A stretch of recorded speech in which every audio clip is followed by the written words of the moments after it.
Hey guys, this is Abhishek and welcome back to my channel Balance MBPR. So today we are going to study the rhomboid muscle and the serrator posterior muscle. The rhomboid muscle is the superficial back muscle and the serrator posterior muscle is the intermediate back muscle. That is, it is present between the superficial and the deep muscle. So without wasting any time,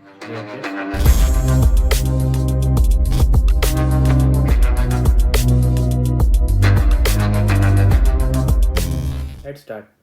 So today we are going to study the rhomboid muscle and the serrator posterior muscle. Firstly, we will study the rhomboid muscle. So, starting rhomboid muscle. Rhomboid muscles are two bilateral muscles. Rhomboid muscles are two bilateral muscles, and these are the superficial back muscle. That are superficial back muscle. Okay. So, the rhomboid muscle consists of two similar structure. First, the rhomboid minor, and second, the rhomboid major muscle. Two structure that are similar. Firstly, rhomboid minor, and the second, rhomboid major muscle. Now here you can see the rhomboid minor muscle, and below minor is the rhomboid major muscle. Okay, now we will study the origin, insertion, function, blood supply, innervation of both the muscles. So we will starting with the rhomboid minor muscle. Okay, so origin. The origin of the rhomboid minor muscle is the nuchal ligament. Okay, the spinous process of the vertebrae of C7 to T1, from C7 to T1.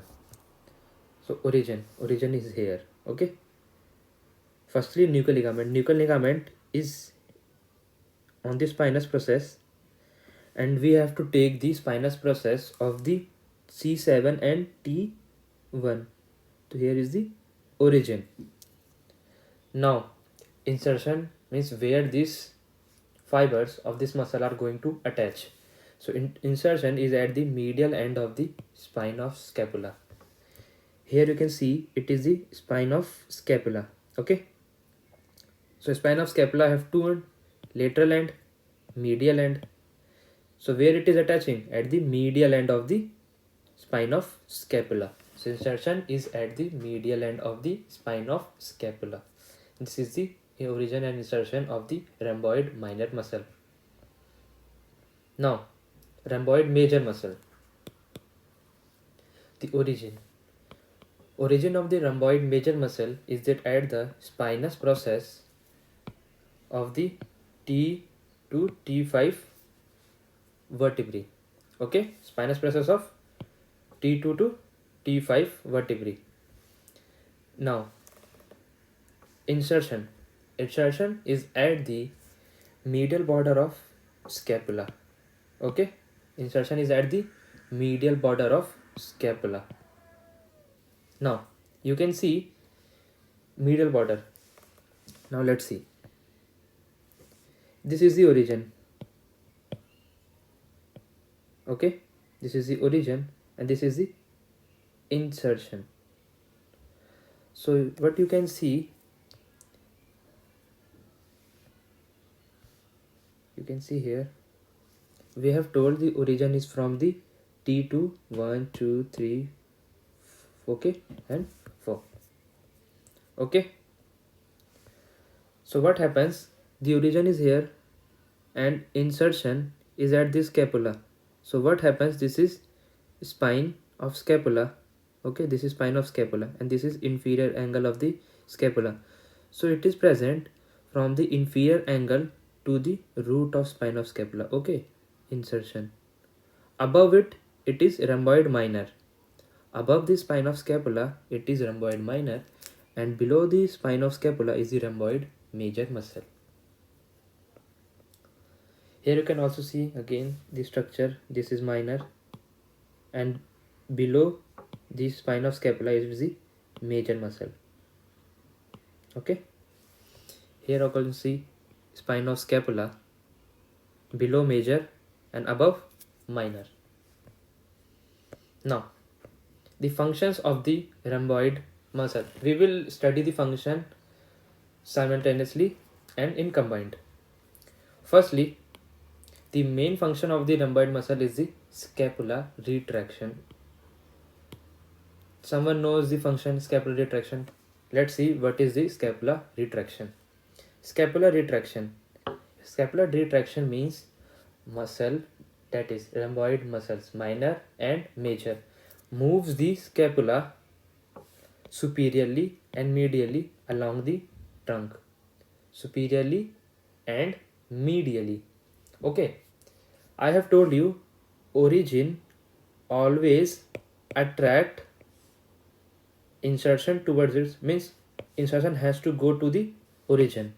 Okay, so the origin of both the muscles, rhomboid major and rhomboid minor, is at the spinous process of the vertebrae.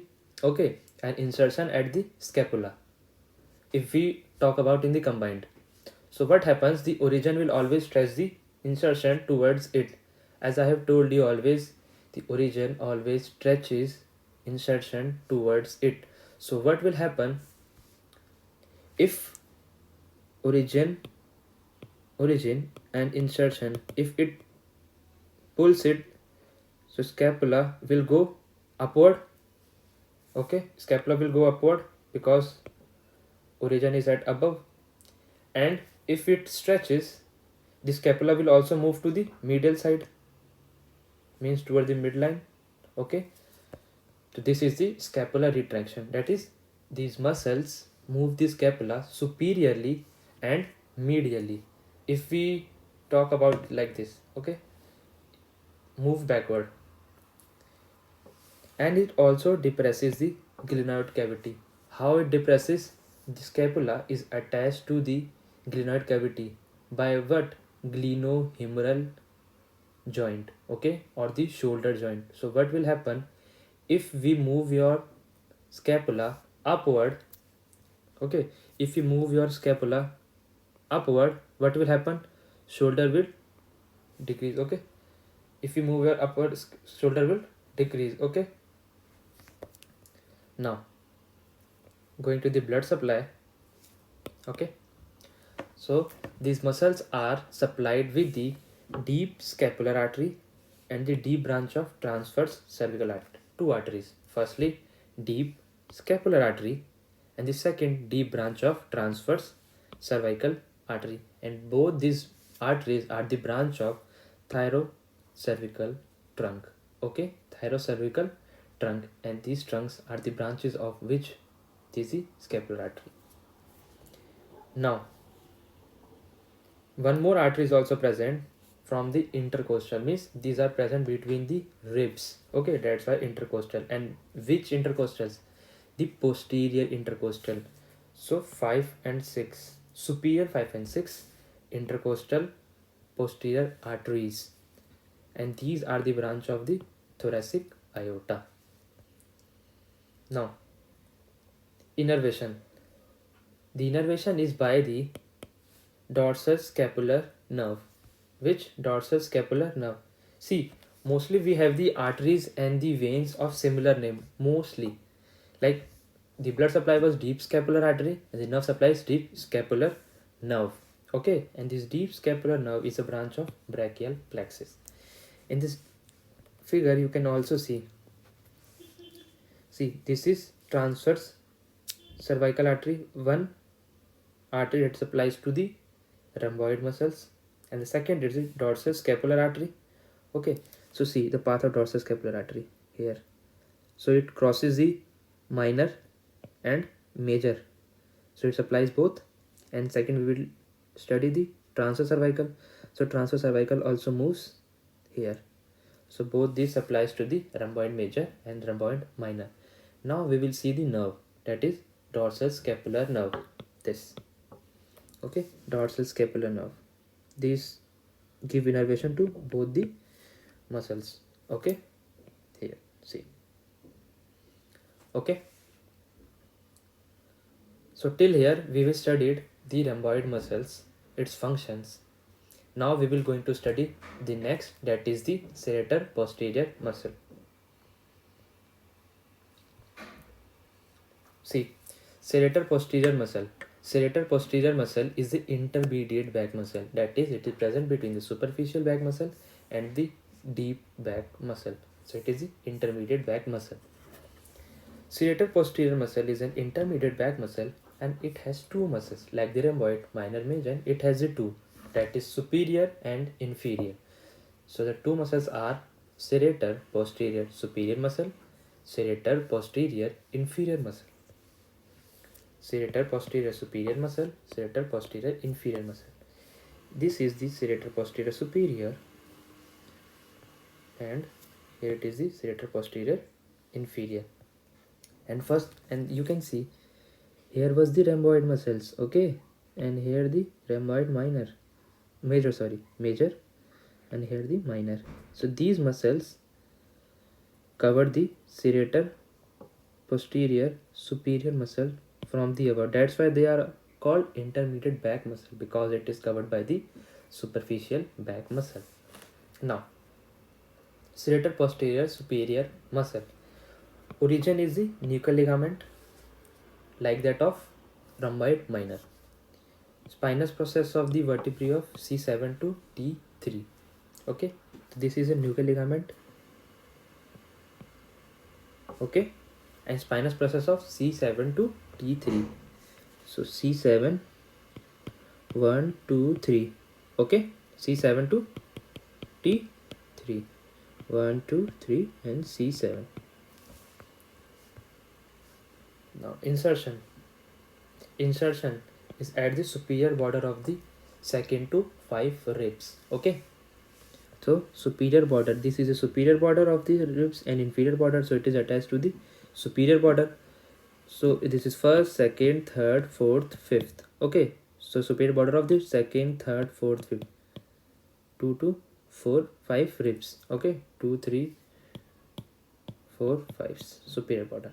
Where this serratus posterior superior muscle attaches. Now the blood supply. These are intermediate, so some below. So these are supplied by the intercostal arteries, and these are innervated by the second to 5 intercostal arteries. Second to 5 intercostal arteries, and the function is main the elevation of the ribs. I have told you origin always attracts the insertion. So origin is at the spinous process of the cervical and the thoracic vertebra, and insertion is at the ribs. So what will happen? The insertion is pulled.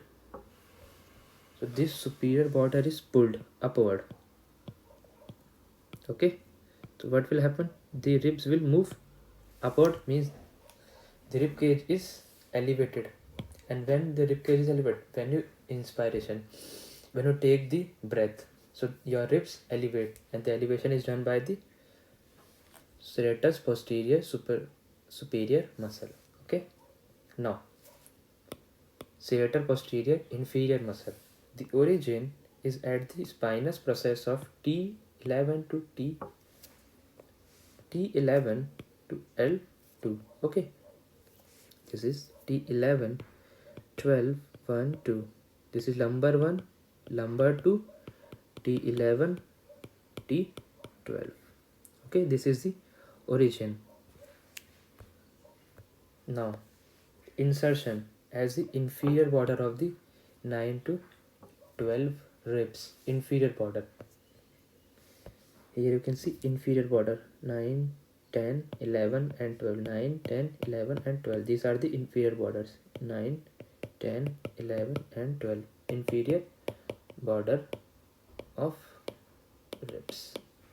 Okay, insertion. Now we come to the blood supply, innervation, and the last, the function. Blood supply is at the 9 to 12 intercostal arteries. Okay, 9 to 12 intercostal arteries. Innervation is done by the innervation is supplied by the intercostal nerves that are T9 to T12. Okay, thoracic spinal nerves, intercostal nerves, and the function, main important, depresses the ribs. The innervation is at the lower border of the ribs, so origin will pull the ribs downward. So what will happen? It depresses the ribs, and when you depress rib, when you will expire, means you will blow out your air. Okay, so this will help in expiration. Till now we have studied the trapezius muscle, the latissimus dorsi muscle, the third rhomboid minor, fourth rhomboid major, fifth serrator posterior superior, and the serrator posterior inferior muscle. We have covered the superficial back muscle and the intermediate back muscle. So from the next we are going to cover the deep muscles of the back. So stay tuned to my channel Balance MBBS and subscribe my channel Balance MBBS to get the latest anatomy videos notification. Till then, study hard, work hard, and follow your dreams.